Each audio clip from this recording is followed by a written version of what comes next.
নমস্কার এভরিওয়ান, সবাইকে ওয়েলকাম করছি নতুন একটি রেসিপি দেখার জন্য। আশা করি আপনারা সবাই ভালো আছেন এবং সুস্থ আছেন। আজকে সাবুদানা দিয়ে কলপিঠা।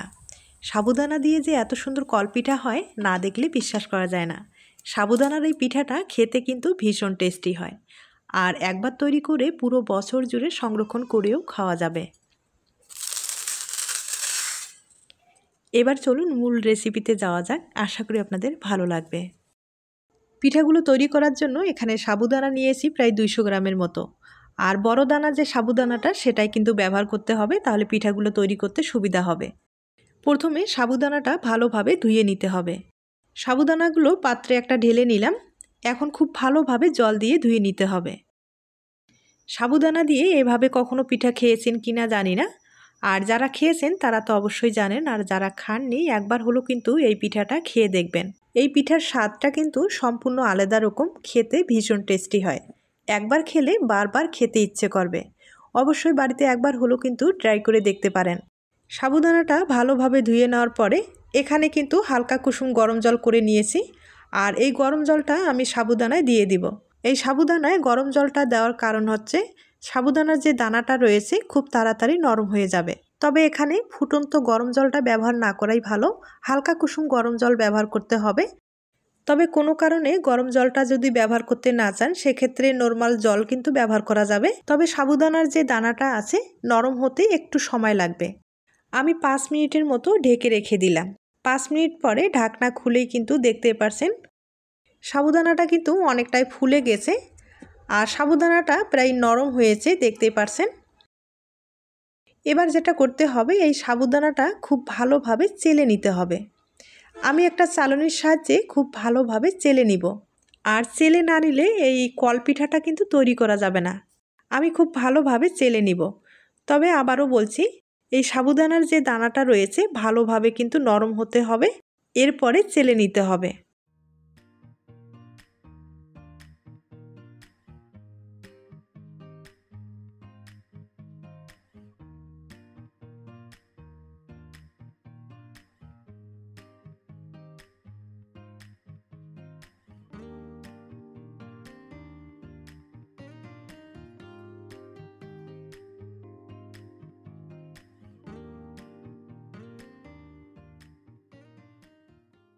সাবুদানাটা আমি খুব ভালোভাবে চেলে নিলাম, আর অবশিষ্ট যে দানাগুলো আছে সেগুলো কিন্তু অন্য কাজে ব্যবহার করা যাবে।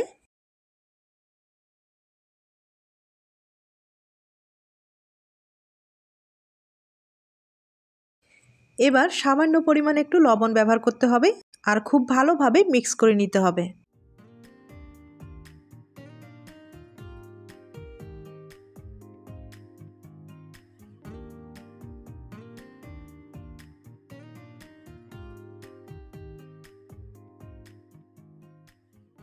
এবার আমি পিঠাগুলো তৈরি করে দেখিয়ে দিচ্ছি।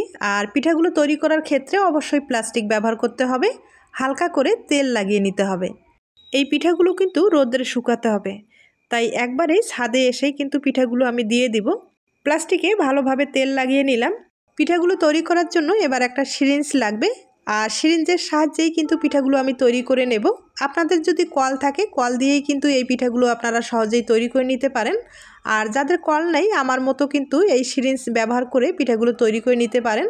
তবে সিরিঞ্জে কিন্তু অনেকগুলো ছিদ্র করে নিতে হবে সুই দিয়ে, তাহলে কল পিঠাটা তৈরি করতে কোনো রকম সমস্যা হবে না।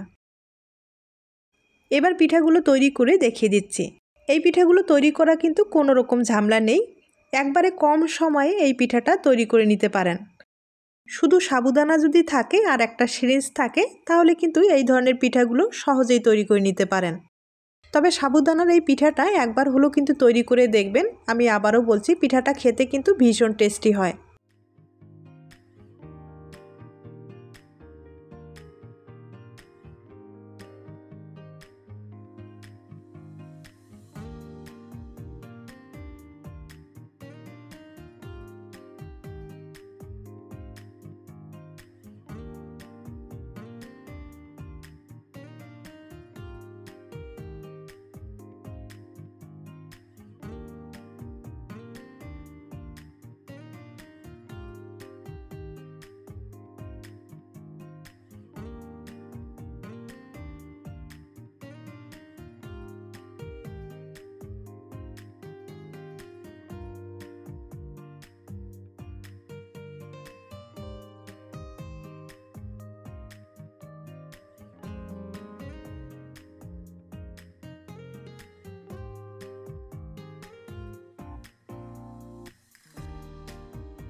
পিঠাগুলো আমি দিয়ে দিলাম। এবার শুকানোর পরেই আপনাদের আমি দেখিয়ে দিচ্ছি।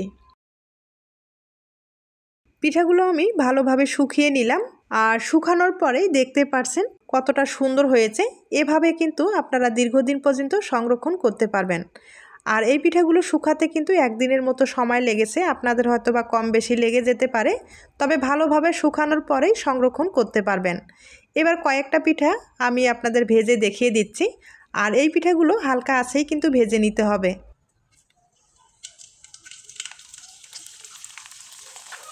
সাবুদানার পিঠা তেলে দিলেই ফুলে কিন্তু ডবল হয়ে যায়, তবে আবারও বলছি হালকা আঁচেই ভেজে নিতে হবে। আর এই পিঠাটা লালচে যদি হয়ে যায় তাহলে কিন্তু খেতে ভালো লাগবে না, তাই হালকা আঁচে ভেজে নিতে হবে। আর পিঠাগুলো ভেজে নেওয়ার পরে যদি আপনারা মিষ্টিটা পছন্দ করেন সেক্ষেত্রে কিন্তু গুড়ের শিরা তৈরি করে পিঠাগুলোর উপরে ছড়িয়ে দিয়ে খেতে পারেন, অথবা চিনির শিরাও কিন্তু দিতে পারেন।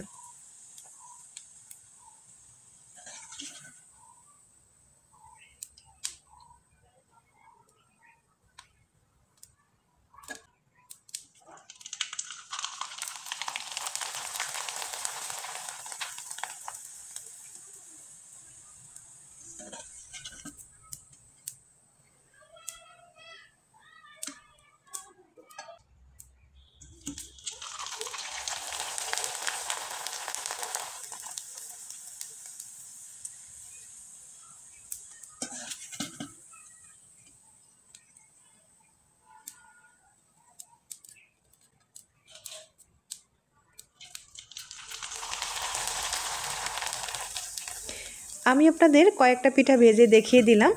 এবার একটা পিঠা আমি ভেঙে দেখিয়ে দিচ্ছি। তার আগে ছোট্ট একটা রিকোয়েস্ট থাকবে, পিঠার এই রেসিপিটি আপনাদের কাছে যদি ভালো লেগে থাকে বা আপনার কোনো উপকারে আসতে পারে তাহলে একটা লাইক দিতে পারেন। এবার আমি একটা ভেঙে দেখিয়ে দিচ্ছি। আর দেখতে পাচ্ছেন পিঠাগুলো কতটা সুন্দর হয়েছে। আর এই পিঠাগুলো কিন্তু একবারে মুসমুসে হয়ে থাকে। অবশ্যই বাড়িতে একবার হলেও ট্রাই করে দেখতে পারেন। তাহলে আজ এ পর্যন্ত, সবাই ভালো থাকবেন এবং সুস্থ থাকবেন। নমস্কার।